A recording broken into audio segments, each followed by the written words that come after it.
Hi, this is Jim and welcome back to my YouTube channel. At ito na nga post ni Barbie at saka ni Jack, ang kanilang 19th monthsary. Sabi, 19th, you and me, tapos may hand na heart si Barbie.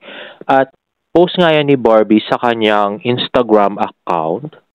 At ito nga, so, parang may nakapagtataka kay Barbie, ba't pinicture niya isa-isa yung mga pagkain, no? Grabe. Oh, yan na nga. Oh, pati kape, di ba? Pinicture niya isa-isa. May kilala ko ganyan lang style, si Asungot. Grabe, parang ginagaya niya na si Asungot, no? Nakakakuha ng inspiration si Barang para gayahin si Asungot. At may pa-blurred-blurred na rin siyang ganyan. Grabe. Luka-luka talaga. Parang iniinis si Asungot dito, no? At hindi lang nga yun, ito pa yung panginis ni Barang. Ito yung coffee, question is my love language. May ganun si si Asungot na pinost. Coffee is our love language naman yung kay Asungot. At isa pang pinost niya ito gayang-gaya yung kay Asungot. Although hindi ganyan yung kinain ni Asungot, pero may ganyan na post si Asungot yung nakabuka yung bunganga niya na sobrang laki. So, I'm not sure kung iniinis niya si Asungot at anong purpose niya para isinisin si Asungot. Partner niya lang naman yung yung boyfriend nun, no? So, 'di ba? Nakapagtaka talaga. At actually may may kakaiba din kay Barbara. Kung napansin nyo, hindi na siya pumupunta sa AOS. Grabe. Parang totoo yung balita. May chismis kasi, pero bawal ko sabihin dito sa sa vlog ko. Grabe. Oo, may chismis kung bakit daw di na pupunta ng AOS si Barang. Kaya lang, bawal sabihin sa vlog.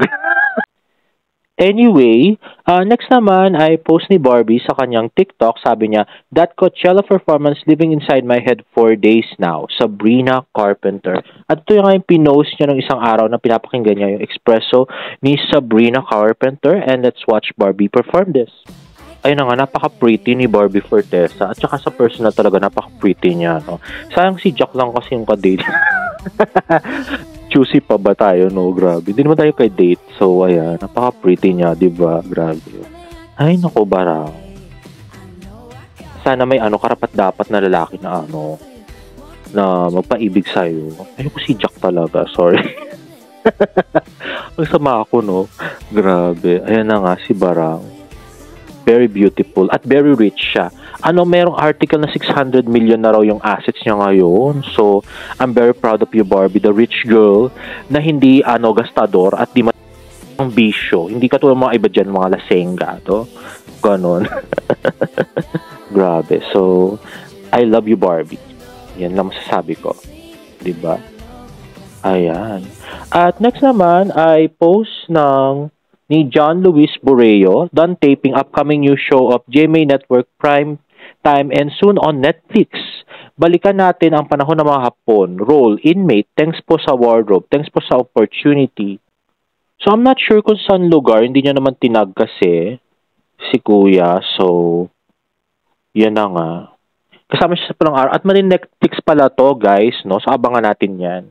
Next naman, ito naman si David Licauco na kinausap ng mga fans habang siya ay naka-Japanese costume yata yon na parang Camisa di Chino. And next naman ay post ni David sa kanyang Instagram. Sabi niya, beat the heat this summer with my go-to combo, swim and chill. At tara summer chill numan. Ayan na nga, si David. Pagka hinuman talaga, mahilig talaga si David. Di ba nga na-miss niya sa Canada, wine? Ayan na nga si Noom ko para kahit paano cute siya, kahit may mga galit tayo ng konti sa kanya, slight. At next naman ay post ni Barbie sa kanyang TikTok. Sabi, pinapakinggan niya ang Downtown Lights ng The Blue Nile.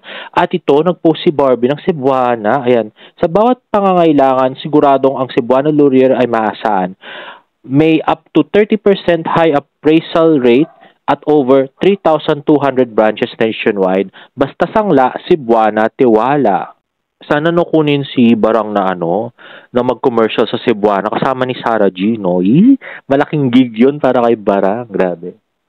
Next naman ay post ni David sa Kuya Korea. Sabi nung mga friends ko, si Asungot daw yung yung kasama ni David na uminom ng milk tea sa Kuya Korea. Ayan, sila daw ni Asungot yan. Ayan, kamay daw ni Asungot. At yan, mukhang masaya naman si David. Uno. Buk sa'yo, David. At ito naman, okay, may tinanong si Berry Wang kay David. Let's watch this. Big question. Love or career? Love. Bakit? Kasi mahirap mahanap ang love. Love din. Love or career? Love din. Dahil? Kasi I found it na. Yeah! Kilig naman ako kay Derek tsaka kay El. Yung kay David, ay hindi ba kikiligin doon, no? Si Asungot lang naman yung pinaparinggan niya, buisit. At ito nga, extended ang action series ni Ruru Madrid na Black Rider hanggang June. So, June yung pulang araw, guys. Malapit na. Ay, ito nga pala, yung binura pala na video ng Sparkle, kaya pala binura yon ay meron gunamit ni David na pang-video dito ay iPhone. So, bawal pala doon sa contract niya sa Oppo yun. Dapat yung Oppo phone niya yung ginamit niya. So, hindi naisip na naman ni David yun. Lutang na naman, Diyos mio, David. Okay, ito nga daw. Sabi na doon sa Barda TKL Planning na shinare sa Twitter, sabi ni Lynn, "Hi everyone, please refrain from sharing the video yesterday shared by Sparkle by binibidyohan ni David si Barbie. Breach of contract po kasi yun with Oppo since iPhone hawak niya doon. If you have reposted it or know someone who have reposted it, please take it down bago makita sa Team Oppo. Thank you, thank you." Ay, gusto ko makita nila. Charot. Next ay post ng GMA Pinoy TV, first snow experience and the heartwarming welcome of Global Pinoys were just some of the unforgettable moments of our Sparkles, Best, Julian San Jose Raver Cruz, Bianca Omari, Ruru Madrid, David Licauco, and Barbie Fortesa during the first leg of Sparkle Goes to Canada event in Calgary. See the highlights of the event on this video. At yan na nga, yung super gandang performance ni Barbie. At yan, si Raver, si Bianca. Si David lang yung di umi-effort talaga dito ng performance, no? Grabe. Yung bang parang 3 buwan pinaghandaan, tapos ganun-ganun lang yung step niya. Walang kakwenta-kwenta. No, di ba? Grabe. Tapos ganun pa siya magsasagot dun sa dun sa interview kahapon, di ba?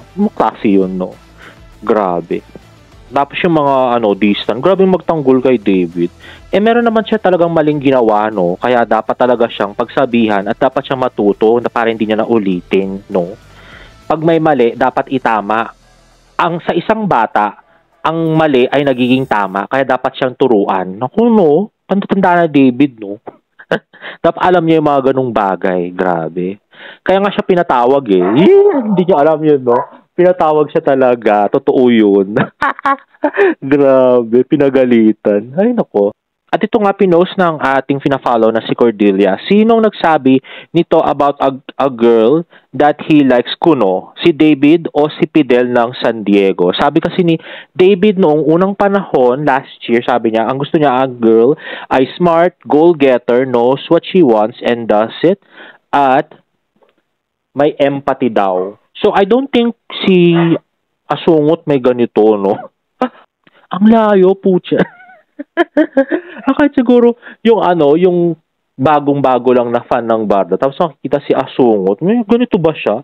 Oh, kahit konti, no? Never. Grabe, no? Ewan ko ba kay David kung ano nakita niya dun sa kay Asungot, no? Ang layo. Siguro sa Wattpad niya lang kinuha tong ideal girl niya at hindi naman totoong buhay.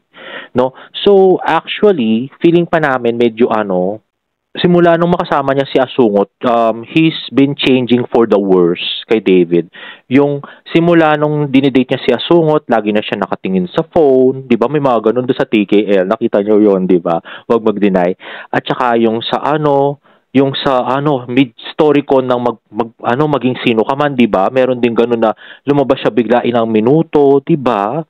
So, at saka yung sa na lang, yung sa Sparkle Goes to Canada, 'di ba? Yung bang bigay na bigay si Barbie, na yakap-yakapin siya at saka chansingin siya ng konti. Pero siya parang linga-linga, parang yung bang parang ayoko mang gawin to, kaya lang si Barbie, parang ganun yung itsura niya. Linga-linga siya sa gilid, tapos kung saan sa nakatingin, 'di ba? Parang lutang talaga, grabe. So parang medyo malas sa buhay niya si Asungot, feeling namin, no? So, kung tuloy-tuloy sila ni Asungot at kung yan ang mapapakasawa niya, palagi ko, mamalasin siya ng tuluyan. At saka, dapat talaga maging hindi yung ugali ni David, di katulad nung sa interview kahapon. Kasi kung ganun yung ugali niya, tapos si Asungot pa yung makakatuluyan niya, naku, hindi lang yung showbiz career niya yung babagsak, pati yung business niya. Kasi, alam ko hindi naman ganun kaganda yung sales din ng Kuya Korea, no? Hello. So, kung babagsak siya tapos hindi na rin interesado yung mga tao pumunta sa Kuya Korea kasi hindi naman na siya sikat, o di saan siya pupulutin, 'di ba, sa kangkungan? Iasa na lang siya sa nanay niya. Ganun na ba 'yun? 'Di ba? Kaya ikaw, David, mag-isip-isip ka rin minsan, no? Itong showbiz, ang biggest ticket mo para sa business mo. Huwag mong pabayaan. Huwag mong sirain sa pamagitan ng pagsagot ng mga walang kakwenta-kwentang hindi mo pag-aralan yung mga sagot mo, hindi mo iniiwasan yung mga hindi mo dapat sagutin, di ba? Parang tanga lang, di ba? So, yun na nga. Now, guys, if you like this video, please give it a thumbs up and please subscribe to my YouTube channel for more about the updates. See you in my next vlog. Bye!